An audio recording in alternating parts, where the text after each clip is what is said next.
अब बात कर लेते हैं उपचुनाव में आने वाले आज रिजल्ट की। 3 लोकसभा और 7 विधानसभा सीटों पर उपचुनाव के लिए वोटों की गिनती जारी है। उपचुनाव में रामपुर में समाजवादी पार्टी आगे चल रही है। ये बड़ी खबर निकलकर सामने आ रही है। आजमगढ़ में बीजेपी के निरहुआ समाजवादी पार्टी के धर्मेंद्र यादव से आगे चल रहे हैं।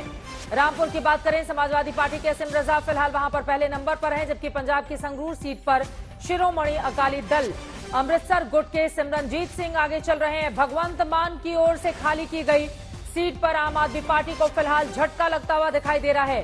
संगरूर में अकाली दल ए के सिमरनजीत सिंह इस वक्त आगे चल रहे हैं। आजमगढ़ सीट जहां पर 2.5 लाख से ज्यादा वोटों से जीत हासिल की थी अखिलेश यादव ने 2019 के लोकसभा चुनाव में, वहां पर आजमगढ़ में दिनेश लाल निरहुआ जो भोजपुरी फिल्मों के सुपरस्टार हैं, बीजेपी के नेता, वो आगे चल रहे हैं। जबकि दूसरी तरफ रामपुर में समाजवादी पार्टी आगे चल रही है। ये बड़ी जानकारी निकलकर सामने आ रही है। आजमगढ़ में मामला त्रिकोणीय हो चुका है। बीएसपी, बीजेपी, समाजवादी पार्टी के बीच में फाइट है, जबकि रामपुर में सीधी फाइट है समाजवादी पार्टी और बीजेपी के बीच में। बीएसपी ने वहां पर उम्मीदवार नहीं उतारा और कांग्रेस पार्टी ने दोनों ही सीटों में से कहीं पर भी अपना उम्मीदवार खड़ा नहीं किया था।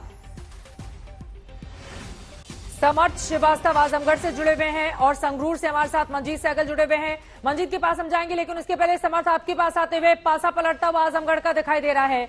अखिलेश यादव ने शानदार जीत 2019 में हासिल की थी, लेकिन फिलहाल यहां पर तो दिनेश लाल निरहुआ 2019 का चुनाव भले ही वो हारे, लेकिन वो आगे चल रहे हैं। किस तरह की जानकारी और मिल रही है इस वक्त? चित्रा, रामपुर में चीजें बड़े क्लियर हुए हैं, समाजवादी पार्टी के फेवर में नजर आती हो, पर आजमगढ़ की फाइट शुरुआत से टफ लग रही थी और वैसा आज देखने को मिल रहा है। जो आंकड़े अभी तक निकल कर आ रहे हैं, धर्मेंद्र यादव शुरुआत में लीड कर रहे थे, अब निरहुआ जो है वो लीड कर रहे हैं और ये कॉम्पिटिशन कहीं ना कहीं निरहुआ और धर्मेंद्र यादव के बीच में कड़ा होता जा रहा है। वोट डिफरेंस जो है वो हर राउंड के बाद ऊपर नीचे हो रहा है। कभी धर्मेंद्र यादव आगे आ रहे हैं, करंट स्थिति में निरहुआ आगे नजर आते हैं, तो ये एक बहुत ही कड़ी टक्कर होने वाली है। और चित्रा, जिस तरह से आपने भी कवर किया था यूपी इलेक्शंस में, आपने देखा था कि जो दलित वोट बैंक था वो किस तरह से निर्णायक बना था, स्पेशली बीजेपी के फेवर में गया था, और वो जो वोट बैंक था वो बीएसपी का था। यूं तो समाजवादी पार्टी एमवाई फैक्टर की वजह से जानी जाती है आजमगढ़ में, पर चर्चा यहां पर दलित वोट बैंक की। अगर दलित वोट बैंक पूरा छिटक कर बीजेपी में चला जाता है तो यहां पर धर्मेंद्र यादव के लिए बेहद ज्यादा दिक्कत होने वाली है। यूं तो मुस्लिम समुदाय 2 में बटा, यानी कि बीएसपी गुड्डू जमाली में बटा है, तो वहीं धर्मेंद्र यादव में बटा है। निरहुआ को अगर किसी वोट का सबसे ज्यादा सहारा है तो वो है यादव वोट बैंक, और इसके अलावा जो दूसरा वोट बैंक है, हालांकि निरहुआ बार बार यही कहते हुए नजर आ रहे थे कि यहां पर जातिवाद नहीं चलेगा। ऐसे में बड़ा सवाल यह है आजमगढ़ से किसकी होगी जीत। इस सवाल के साथ हम दोबारा लौटेंगे आपके पास समर्थ, लेकिन उसके पहले हमारे संवाददाता इस वक्त संगरूर सीट भी अपने आप में काफी ज्यादा महत्वपूर्ण हो गई है, वहां की तस्वीर क्या कहती है? देखिए चित्रा, बहुत दिलचस्प हो रहा है मुकाबला, बहुकोणीय मुकाबला है। 5 कोणीय आप इस मुकाबले को कह सकते हैं। लेकिन अब की बार अगर मुकाबला है तो अकाली दल के सिमरनजीत सिंह मान और आम आदमी पार्टी के बीच में है। सिमरनजीत सिंह मान गुरमेल सिंह से फिलहाल 3700 से अधिक मतों से आगे चल रहे हैं, और कांग्रेस जो पिछली बार दूसरे नंबर पे थी, अब की बार तीसरे नंबर पर आ गई है। भारतीय जनता पार्टी चौथे नंबर पर है। चित्रा, कहीं ना कहीं सिद्धू मूसेवाले की हत्या की मामले ने लोगों की जो सांत्वना थी उसको बटोरने में सिमरनजीत सिंह मान कामयाब रहे। उन्होंने ये दावा किया था चुनाव प्रचार के दौरान कि सिद्धू मूसेवाला उनके पक्ष में चुनाव प्रचार करने वाले थे। वो उनके घर भी गए थे, और कहीं ना कहीं लॉ एंड ऑर्डर और कानून व्यवस्था का जो मामला है इसको विपक्षी पार्टियां उछालने में कामयाब रही और आम आदमी पार्टी कटघरे में थी। इसका खामियाजा भी आम आदमी पार्टी को लगता है भुगतना पड़ेगा। पिछली बार उसको 37% जो उसका वोट शेयर था, अब की बार वो काफी। मंजीत सहगल हमारे संवाददाता जानकारी देते हुए आम आदमी पार्टी को बड़ा झटका लगता हुआ दिखाई दे रहा है। वो आम आदमी पार्टी जिसने क्लीन स्वीप किया था हाल ही में विधानसभा चुनाव के रिजल्ट में, लेकिन ये जो लोकसभा का रिजल्ट आ रहा है उत्तर प्रदेश को लेकर, ये भी अपने आप में महत्वपूर्ण। 2 राजनीतिक मेहमान हमारे साथ जुड़ चुके हैं, उनका परिचय कराते हुए चर्चा में आगे बढ़ेंगे। राकेश त्रिपाठी भारतीय जनता पार्टी की प्रवक्ता हमारे साथ हैं, अनुराग भदौरिया समाजवादी पार्टी के प्रवक्ता हमारे साथ हैं। अनुराग भदौरिया, आपके पास आते हुए, ये तो आजमगढ़ में क्या हो रहा है, हालांकि अभी रिजल्ट आना फाइनल बाकी है, लेकिन जोर का झटका लगता हुआ दिखाई दे रहा है आपको आजमगढ़ में? निरहुआ नंबर 1 चल रहे हैं अभी। नहीं चित्रा जी, आप पता लगा लीजिए, वहाँ पे समाजवादी पार्टी के प्रत्याशी धर्मेंद्र यादव जी 14,000 वोट से आगे चल रहे हैं, और रामपुर में भी करीब 14,000 वोट से समाजवादी पार्टी आगे चल रही है।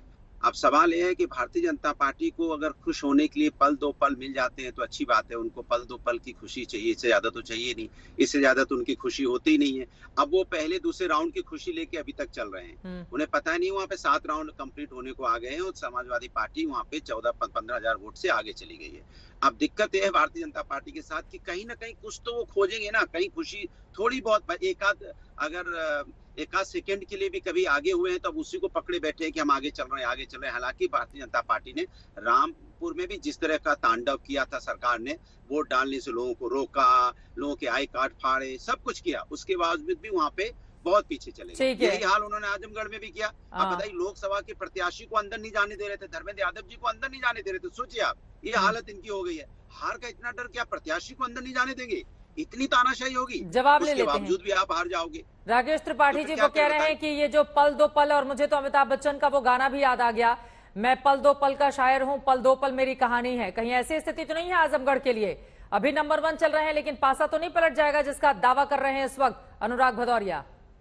देखिए चित्रा जी, अभी तो चूंकि रुझान है, ये शुरुआती रुझान है और परिणाम अभी आने में मुझे लगता है 2-3 घंटे भी लगेंगे। 2-3 घंटे बाद तस्वीर स्पष्ट हो जाएगी।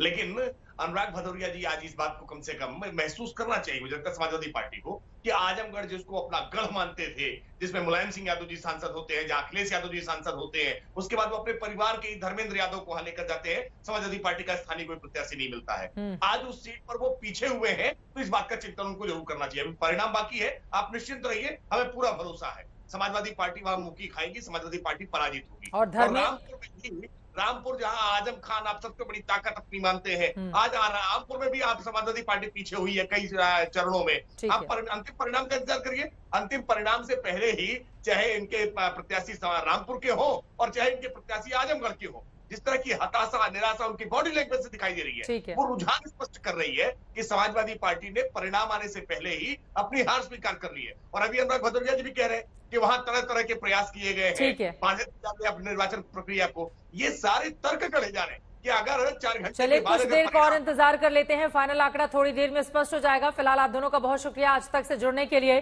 दिलचस्प ये मुकाबला देखना महत्वपूर्ण रहेगा, किसकी होती है जीत, किसकी होती है हार। आजमगढ़ में निरहुआ आगे चल रहे हैं, आपको बताते चले 4 बार सपा ने जीत हासिल की है, 3 बार बीएसपी, 1 बार बीजेपी 2009 में जीती है। इस बार क्या तस्वीर बदल जाएगी, हर एक जानकारी पहुंचाते रहेंगे।